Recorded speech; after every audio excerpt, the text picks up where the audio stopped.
You are listening to the Empowered Business Podcast. I'm your host, Monica Froese, a mom of two and your secret weapon to creating a six-figure digital product business. I'm on a mission to help 1,000 women make $100,000 a year. That's right, $100 million towards financial independence for women. As an online business expert, I am teaching you everything I know right here week after week, so you can join us on the journey to $100 million. Sound good? Then let's jump in.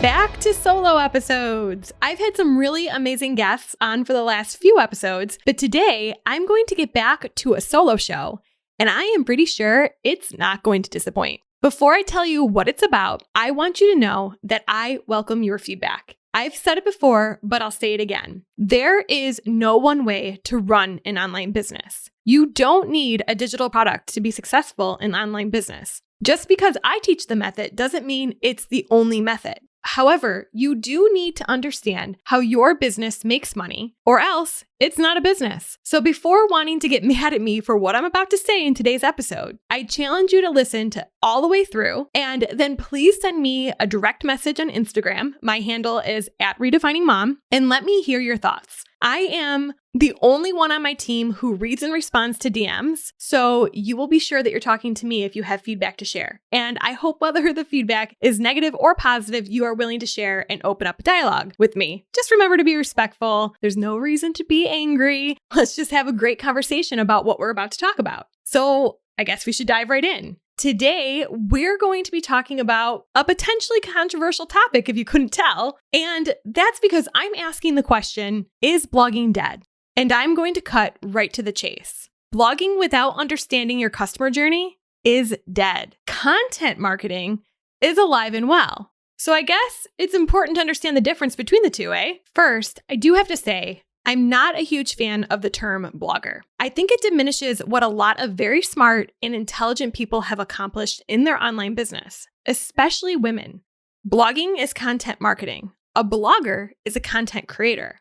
Or even better, a blogger is a business owner like everyone else who has worked their butts off to grow a brand. Content marketing is the act of publishing free, valuable content. It's not limited to blog posts. Content marketing also includes things like video content on YouTube and podcasting like I'm doing right now. A lot of people get confused about the difference between a blog and a website. A blog is not the same thing as a website. A blog lives on a website, and not every website needs or has a blog. A website serves as a hub on the internet for someone to come and get to know your business or brand. It should also serve as a central hub for people to pay you money. So for example, on empoweredbusiness.co, we do not have a blog. The whole purpose of this website is to showcase our suite of digital products. There is no reason for a blog on this website because there's no need to put out regular free content regarding each of these products. Instead, it links out to our individual sales pages. Empoweredbusiness.co was built to do one thing: educate the consumer on our digital product suite. Now on redefiningmom.com and monicafroese.com, we do have a blog. On Monica Froese, we use the blog to repurpose highly valuable email content that we send out. These are emails that are long and usually heartfelt that we want to share with the masses. We also use it for our podcast show notes. And this is not the only purpose of Monica Froese, though. We link up to our shop, our courses, our podcast landing page, and we educate the consumer about who I am and how I can help. It acts more as a central hub for my business. Now, Redefining Mom was started as a blog back in 2013 when the landscape of blogging was much different than it is today. Essentially, the whole purpose of Redefining Mom was to be a gigantic blog roll. Blog post after blog post of free content geared towards working moms. It was a website, yes, but it lacked the important functions of a website, which is to make money, because free content is just that, free. It wasn't serving a purpose unless I came up with a defined objective as to how I was going to monetize the free content. This was not talked about very much back then. It was more like, put a blog on the internet, create loads of free content, get 50,000 page views, and PS, page views are the number of people who come to your website, and then start running display ads. Oh, and while you're at it, link to a bunch of other people's products using something called affiliate links, and you'll get a small percentage for every sale. So let's stop real quick and talk about what a display ad is. A display ad is when you go to someone's website and they have ads running to other brands. You probably most often see it at the bottom of your screen, and it will block out some of the content that's on the website. Video display ads are becoming much more popular lately, and I have to say I pretty much despise them because I find that they make the website a lot harder to use. Now, if someone clicks on the display ad, they are sent away from the website they originally landed on, and the original website owner receives a small amount of money for allowing the ad to be displayed. Essentially, through an ad network, other businesses are paying for an ad spot on your website. And here's the thing about display ads that I don't understand. You spend hours, if not days, creating a valuable piece of content and put it up as a blog post. You then spend a ton of energy getting people to your website just to let them click away from your website to someone else's website? What? It's like chasing your tail with very little payoff for most content creators. Not all, but most. Very few blogs, and I say blogs in quotation in this regard, very few blogs end up succeeding because they lack a sustainable way to make money for all of the free work they put into them. Of course, there are exceptions to every rule. If a blog was able to get hundreds of thousands or even millions of page views, display ads can certainly be lucrative. Keep in mind, a lot of established blogs driving large numbers of traffic to their sites have put significant investment into their infrastructure and have been around for a long time. Blogging was different in the 2010 to 2016 timeframe. There was way less competition and way more free traffic from social platforms. Now there's more noise and less. Now there is a lot more noise out there, and it's a recipe for disaster and burnout. If you want to build a business, you need to get paid while doing it. That doesn't mean you can't be offering free value at the same time. You can be doing both. How much work does it take to bring that many people to your website? Well, probably years, especially now. So here's the thing. If you're going to be starting an online business and competing against huge websites that have staff writers producing free content for them, do you really want to spend your time getting people to your site just to send them away? Or would you rather monetize with something you control so that when money exchanges hands, it stays inside of your business and you own that customer relationship? Okay, so this is my issue with the other way that I find bloggers, let's call them content creators, are taught to monetize: affiliate marketing. Okay, so here's the thing. Affiliate marketing is when you recommend another company's goods or services. Affiliate marketing can be a very lucrative revenue stream inside of your business. You can't create all of the products people need for every single problem they have. However, you have to keep in mind that when you send people to another brand to buy a product or service, you do not own the nurturing that goes into closing that sale or the checkout process. You have zero control over someone buying or not. And most importantly, you do not own the customer relationship. So this is why I teach to mainly only recommend affiliates via email, so you can still own the customer relationship and have an avenue for selling your own products and services. A business owner should be concerned about owning the relationship with their customer and not relying on all of their revenue to come from external sources that they have no control over. Free content, content creation, blogging, in and of itself is not bad. What's bad is not understanding the purpose it serves in your business. Oftentimes, you won't know the purpose your content needs to solve until you've decided what exactly it is that your business is going to sell. Yet, I see so many people starting a blog thinking the blog in and of itself is going to make them money. And it's just the wrong way of thinking. You need to understand what you are selling. What is the customer journey from free content to you getting paid?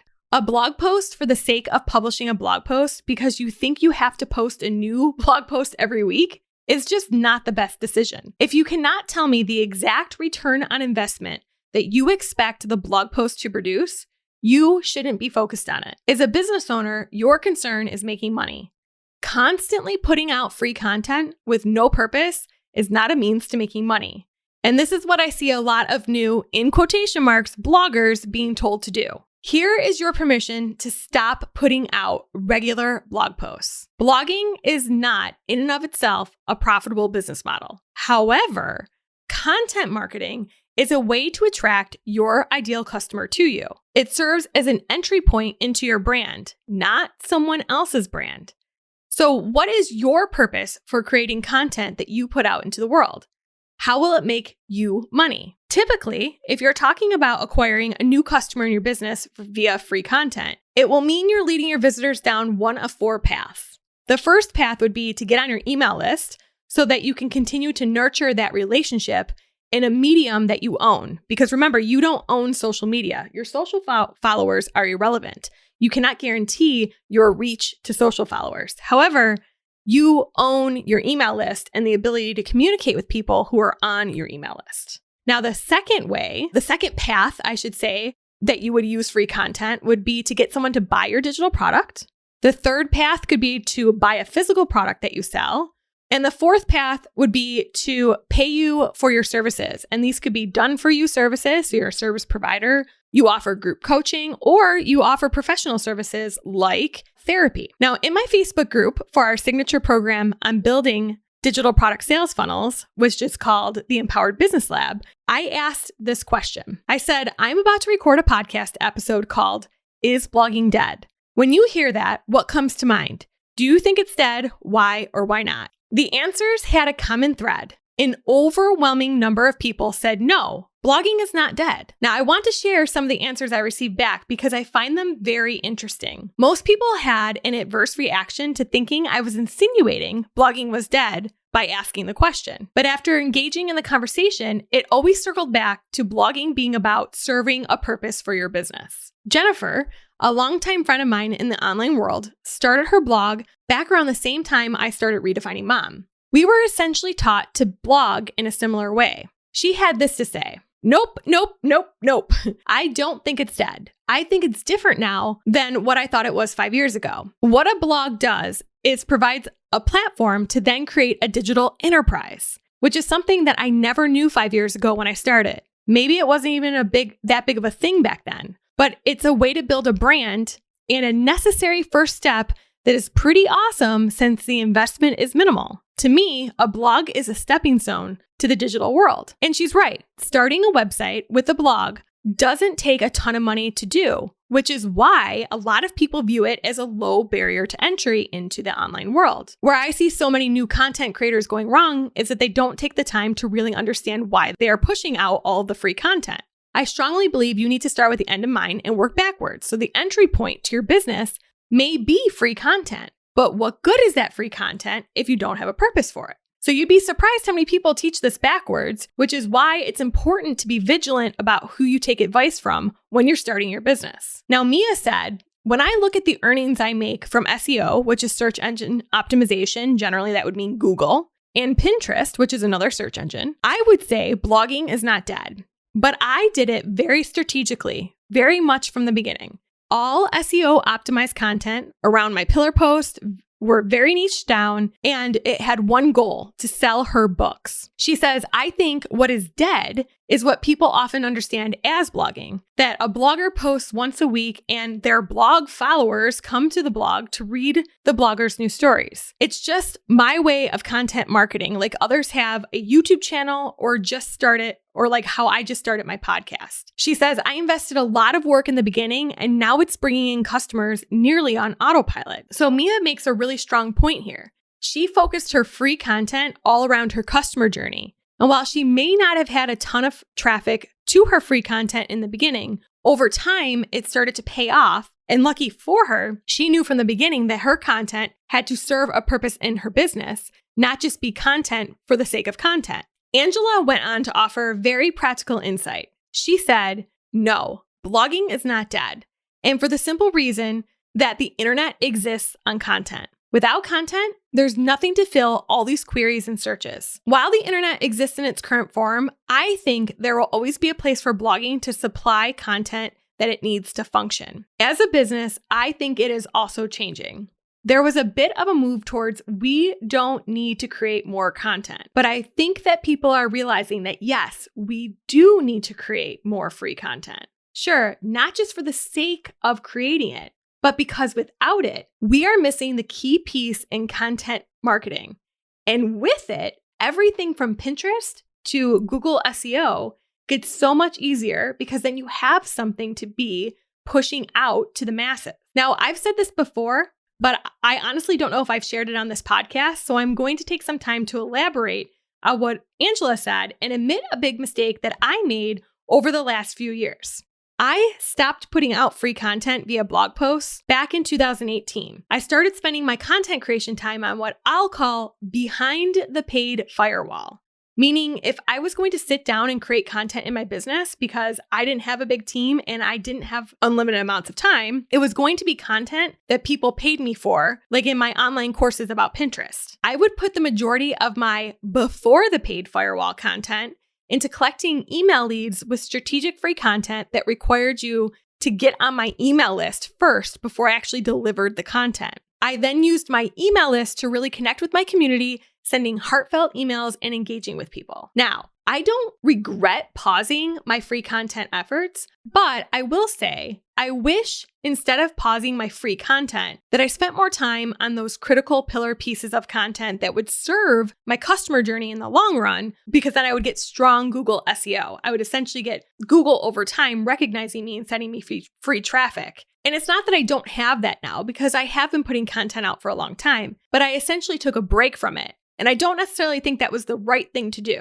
because the fact of the matter is that email is very important for running a sustainable online business, because it is that only medium that we own for communicating with our customers. However, we also know that 100% of our email list will not open every single email that we send. In fact, if you get 30% of people to open all of your emails, you're pretty dang lucky. So what this means is I was creating and putting out a ton of free content constantly to my email subscribers by writing these really long emails, but not everyone was seeing it. That is when it dawned on me that a lot of my emails were repurposable into blog posts, and that email is a way to connect and amplify my message.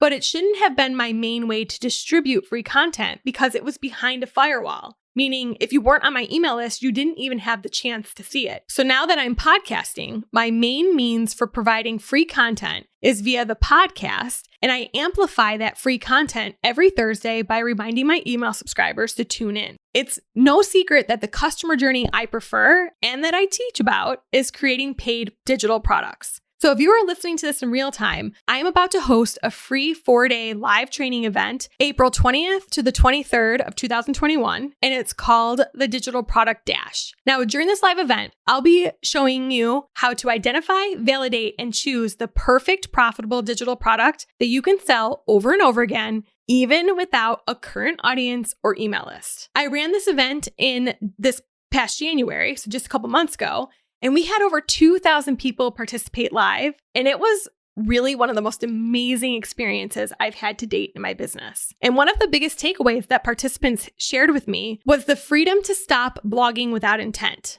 So many people that joined this training were spinning their wheels, creating loads of free content that led nowhere. And they were super frustrated and burned out because they had put so much effort with almost no return. And that is why I really do think that digital products can be life-changing for online business owners. You get paid to take all of your knowledge and strategically share it with the world while getting paid to do it. It doesn't mean that you'll never release free content again. It means that you're done sharing everything you know for free. Now, if you want to join us live, April 20th to the 23rd, head on over to empoweredbusiness.co/dash to sign up. We'll also put that link in the show notes, of course. Now, I'm going to leave you with a question that I got at the end of the Digital Product Dash in January. Rachel said, I've always done everything for free. How do you switch over to charging online? Now, I want to answer this question. Now, I want to share the answer I gave to her because I know if you've been stuck on the free content hamster wheel, you may feel the exact same way Rachel did. So here's exactly what I told her during the Digital Product Dash a few months ago. You are in the business of making money, and you cannot have a business if you don't make money. It's called economics. And in economics, there is an exchange. I have valuable information, you need it, and you are going to pay me money for it. It's that simple. It's not emotional. A business requires money to exchange hands. So here's where I feel the blogging model went wrong. I started blogging in 2013, and the online competition was nothing like it is today. So there is for everything, a heyday for blogging. But it gets to a point where there's all these bloggers that come in, they build these great sites and have valuable content. And then a year later, they tried to charge money for stuff and people revolted against them. It's like, yeah, well, you gave everything away for free. There was a point where it was a great way to build an audience and there was a lot less competition. But you don't have a business if you're giving everything away for free. So to me, it's just pure economics. I have this skill or this knowledge and you need it. Pay me money for it. It's unemotional. I cannot stress that enough. I don't feel bad about it. And I don't feel bad if people decide not to pay me money. But if someone wants my brain, they're going to pay me money for it. So don't apologize for asking for money. Now, this reminds me of a situation I was in recently where I was talking to a single mom who expressed mom guilt during the pandemic. She was trying to balance working, homeschooling, and caring for her kids all day. And of course, she is alone doing it. And I said to her, yeah, I don't do mom guilt. And she said to me, what do you mean you don't do mom guilt? And I said, I don't do mom guilt. I just don't. I'm a human being. I have likes, desires, and other interests outside of my kids. I have a brain that I want to use in my business, and I'm not going to feel guilty about extending my energy in other things other than my kids. I don't do mom guilt. In fact, I have a mug in my office that says mom guilt, and it's crossed off with a big X. My 8-year-old will tell you if she tries to guilt me for working, I shut her down. It's like, no, not happening. And this is exactly how I feel about getting paid for what I provide online. You don't have to give me a dime, but if you want what I have to offer, you do have to give me money. So to anyone who is worried about starting to charge for something that they've been giving away for free, don't. No one is entitled to your brain for free. Your job is to provide content for free with a purpose. And that purpose needs to be mutually beneficial to you and your future customer. Here's the key. It's not a one-way street. Your whole existence online is not to give everything away for free. And in the blogging model, that is what I've seen happen more times than not. And that is basically what this entire podcast episode is about. It's to encourage you to create strategic free content, which is content marketing, with a purpose that not only serves the person who's coming to read that free content, but that it leads to a journey in your business where you can connect to that person and eventually sell them something, because that's how we make money. I hope you've enjoyed today's episode. And again, if you have an opinion, share it with me. Go ahead and hop into my direct messages on Instagram. My handle is @redefiningmom. And keep in mind, I am the only person on my team in there, so you will get a response directly from me. I would love to have a conversation with you about this. And if you're ready to learn how to transition from constantly offering free content to getting paid for your content, make sure to sign up for the Digital Product Dash happening April 20th to the 23rd at empoweredbusiness.co/dash. All right, until next week, I'll talk to you again. I hope you enjoyed today's episode of the Empowered Business Podcast. Be sure to subscribe and leave a rating and review. I read each and every one and love hearing from you. As always, you can find all of the links and information mentioned in this episode at monicafroze.com/podcast. Thanks so much for tuning in.